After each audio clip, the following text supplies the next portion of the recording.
Buenas. Hoy veremos una partida entre Anatoly Karpov y Boris Gulko, un gran maestro de origen soviético y que más tarde emigró a Estados Unidos de Norteamérica. Gulko es uno de los poquísimos jugadores que tiene un balance de victorias positivo frente a nadie más ni nadie menos que Garry Kasparov. El marcador es de 3 victorias a favor de Gulko y tan solo de una victoria para Kasparov. Como veremos a lo largo de esta partida, Gulko tiene un juego de estilo poco convencional, hecho que le hacía impredecible en el tablero. En la partida de hoy, Gulko llevaba las piezas blancas contra Anatoly Karpov, en la séptima ronda del torneo de la Copa del Mundo, celebrada en la capital islandesa de Reykjavik. Gulko empezó el encuentro con peón c4 y Karpov respondió con la jugada flexible caballo f6, dejando la puerta abierta a transponer a varios sistemas defensivos. Las blancas siguieron con el movimiento caballo c3 y las negras jugaron peón e5, encauzando el juego hacia la línea principal de la apertura inglesa. Esta apertura se caracteriza por ser la imagen especular de la defensa siciliana. Tras peón e5 la partida continuó con caballo f3 atacando el peón, caballo c6 defendiéndolo y en este momento las blancas disponían de dos opciones principales: peón g3 desarrollando el alfil por la gran diagonal o peón e3 entrando quizás en un sistema erizo. No obstante, Gulko eligió una opción menos convencional: peón e4, fijando la estructura de peones en el centro del tablero. Por un lado, las blancas consiguen un muy buen control de la casilla de 5, pero por contra, la casilla de 4 es potencialmente débil, ya que no puede ser defendida por un peón. Karpov continuó con alfil b4, sacando la pieza menor fuera de la cadena de peones y amenazando con jugar alfil por c3 seguido de caballo por e4, ganando un peón. Gulko contestó con peón d3, defendiendo el centro, peón d6 abriendo la diagonal para el otro alfil y peón g3 preparando el fianchetto del flanco de rey. Ahora Karpov empleó un movimiento que puede sorprender a primera vista: alfil c5, moviendo por segunda vez una pieza en la apertura. Esto es posible porque las blancas no tienen ninguna ruptura central inmediata, hecho que permite a las negras el lujo de reubicar su alfil de casillas negras. El alfil en la casilla b4 ya había cumplido su función de sacar la pieza menor fuera de la cadena de peones, con ganancia de tiempo gracias a la amenaza caballo por e4. Sin embargo, el alfil no estaba amenazando a alfil por c3, ya que tras peón b por c3, las blancas recuperarían el control de la casilla clave en d4. Así pues, tras el movimiento alfil c5, Karpov prepara el salto caballo d4, con la garantía de que las negras pueden recapturar la pieza con el alfil. Este detalle es importante, ya que la alternativa peón e por d4 dejaría el alfil de casillas negras encerrado en el flanco de dama. Después de la jugada alfil c5, el encuentro continuó con alfil g2, caballo d4 colocando un poderoso corcel en el centro del tablero, caballo por d4 eliminando la poderosa pieza rival y alfil por d4. Gulko siguió con la jugada peón h3, restringiendo el acceso al caballo y al alfil en la casilla g4. Por lo que Karpov contestó con el movimiento de desarrollo a alfil e6. En este momento el plan más habitual de las blancas es jugar en roque corto, rey h2 y peón f4, buscando crear una iniciativa en el flanco de rey.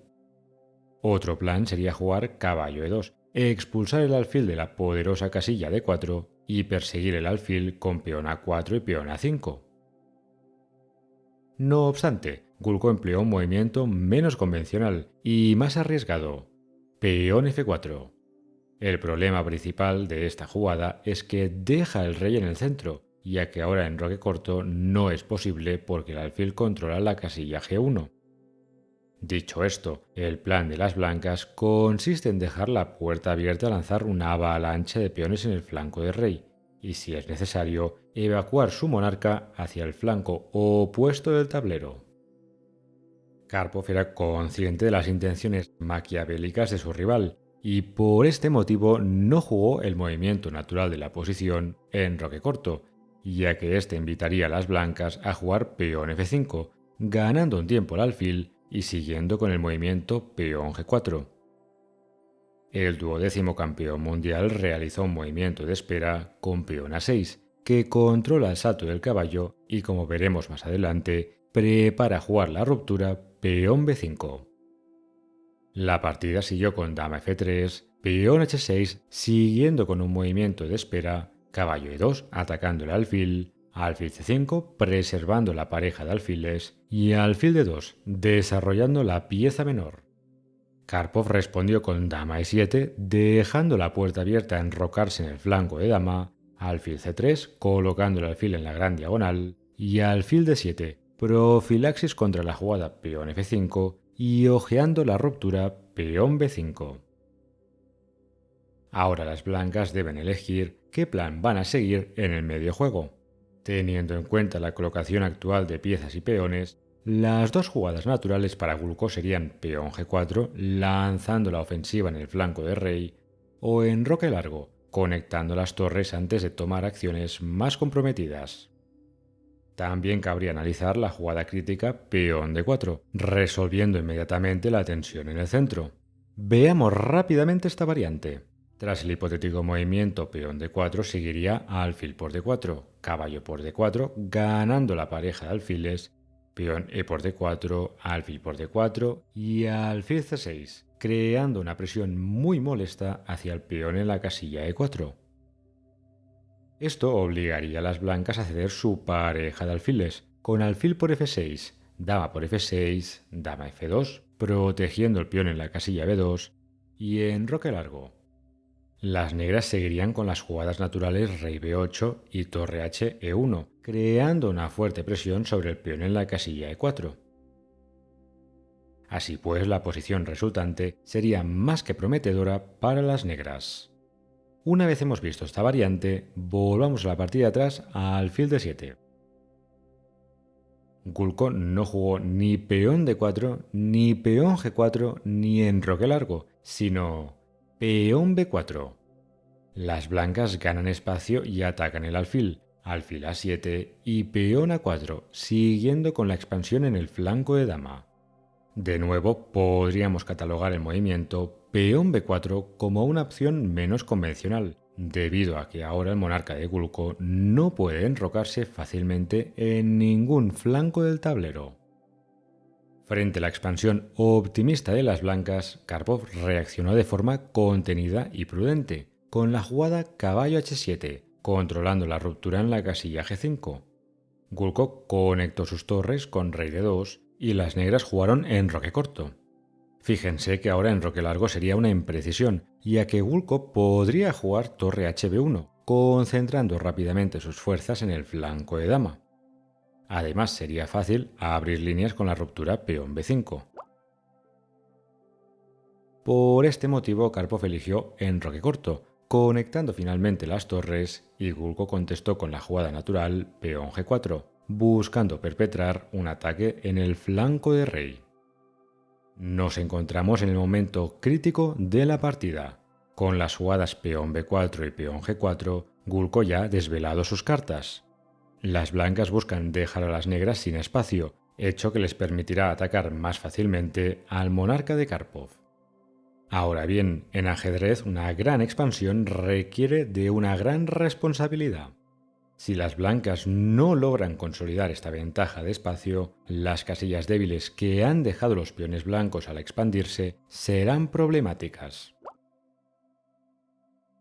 Es instructivo resaltar cómo el 12º campeón mundial previamente había colocado sus piezas de forma ingeniosa, evitando que tanto el avance peón G5 como el avance peón F5 ganasen tiempo contra sus piezas. De aquí las jugadas previas caballo H7 y alfil D7. Fruto de esta reorganización eficiente, Karpov tiene un tiempo a su disposición y lo empleó para realizar la mejor jugada de la posición. ¿Sabrían decirme qué jugada fue? El módulo de ajedrez señala que el movimiento en cuestión es peón B5. Tras este movimiento de peón, Karpov busca abrir líneas en el flanco opuesto para poder crear vías de infiltración en la posición sobreextendida de Gulko.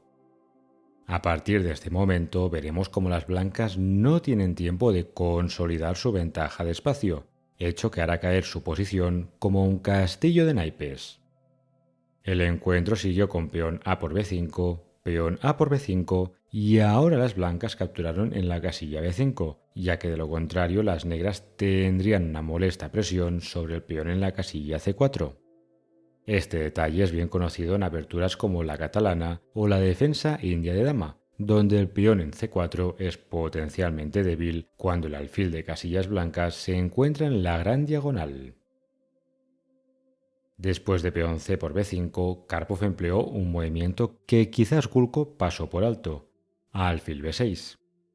La alternativa alfil por B5 permitiría a las blancas jugar torre A5 y doblarse en la columna A, ganando algo de contrajuego. Por este motivo las negras jugaron primero alfil B6, controlando la casilla A5, torre HD1, con la idea de tras alfil por B5 jugar rey E1 y al menos dejar las torres blancas conectadas. Tras esta secuencia de jugadas, podemos afirmar que la posición actual es de clara ventaja para las negras. Por un lado, la expansión de Gulko en el flanco de dama ha fracasado, ya que ahora el peón en la casilla B4 se encuentra aislado y los alfiles de Karpov actúan como dos cuchillos afilados cortando las fuerzas rivales en dos partes. Por otro lado, la ofensiva en el flanco de rey no ha sido fructífera y de hecho el monarca de Karpov se encuentra mucho más seguro que el de Gulko. Asimismo, es especialmente notable la falta de actividad del alfil en la casilla G2, restringido por sus propios peones. Una vez hecho este análisis, veamos cómo siguió el encuentro. Después de rey E1, el encuentro siguió con torre E8, apuntando con rayos X al monarca. Torre por A8, torre por A8 y torre A1, tratando de eliminar todas las piezas pesadas del tablero, con el fin último de aliviar la presión hacia el monarca de las blancas. Por este motivo, Karpov contestó con el excelente movimiento torre de 8, renunciando a la columna abierta, pero manteniendo un par de torres en el tablero. Fíjense que el control de la columna A es superfluo, ya que los alfiles controlan todos los puntos de infiltración. Tras rey E1, la partida continuó con rey C2, peón C6, despejando la séptima fila, rey C2 y caballo F8. Las negras reciclan su caballo hacia las casillas F4 o D4, vía el punto en E6. Si las blancas hubiesen intentado evitar este plan con la jugada peón F5, entonces el caballo se hubiese dirigido a la casilla D7, apoyando la ruptura peón C5. Así pues, Gulko prefirió reciclar también su pieza menor, con caballo G3, caballo E6, caballo F5, ganando un tiempo a la dama y dama C7, creando rayos X hacia el monarca enemigo. A pesar de que el balance de material se encuentra igualado, la seguridad de los reyes es muy distinta. El monarca de Karpov está protegido tras un muro de peones, mientras que el rey de Gulko debería estar en la casilla H2. Tras dama C7, las blancas jugaron peón F por E5, con la idea de tras peón D por E5 reducir la fuerza de la ruptura peón C5. El encuentro siguió con alfil F1 protegiendo el peón débil en la casilla D3, peón C5 de todas formas abriendo líneas de ataque hacia el monarca enemigo, peón B por C5, dama por C5 y rey B2 saliendo de la columna C.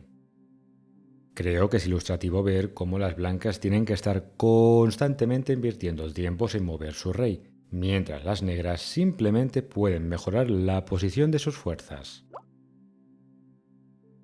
Después de rey B2, la mejor jugada de la posición era torre B8, reactivando los rayos X contra el monarca de Gulko.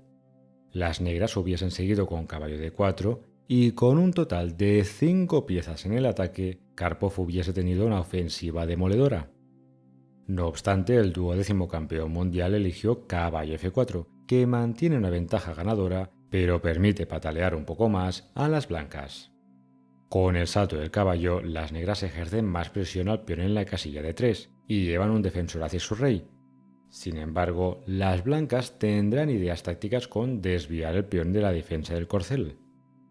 Por este motivo, Gulko contestó con peón d4, sobrecargando el peón en la casilla e5, peón e por d4 atacando el alfil, caballo por d4, alfil por f1, torre por f1 y alfil c7, defendiendo el caballo en la casilla f4 y despejando la columna abierta b. El encuentro acabó con peón e5, interrumpiendo la defensa del caballo, pero Karpov remató la partida con la jugada torre por d4, momento en el cual Gulko se rindió. Para demostrar por qué la posición de las blancas se caía a pedazos, veamos una variante de cómo podría haber seguido la partida. Tras torre por d4 seguiría alfil por d4, dama por d4 jaque, rey a2, alfil por e5 amenazando jaque mate en la casilla b2, dama 8 jaque, rey h7 y torre b1, protegiendo el mate.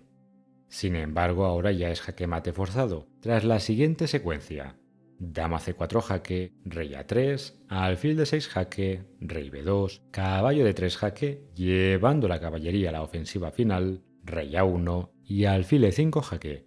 El monarca de Gulko estaría acorralado, y de hecho la variante acabaría con torre b2, dama c1 jaque, rey a2, jugada única debido a la clavada, y dama por b2, jaque mate. En conclusión, esta partida es un magnífico ejemplo para aprender a mantener la tensión y estar atento a las intenciones del rival. Gulko retardó el enroque de su rey con la idea de esperar a que Karpov se enrocase prematuramente y eso permitiese a las blancas lanzar un ataque fulminante. Sin embargo, el 12º campeón mundial supo jugar muy bien sus cartas y acabó siendo él quien lanzó un ataque letal contra el monarca enemigo. Espero que les haya gustado. Saludos y hasta la próxima.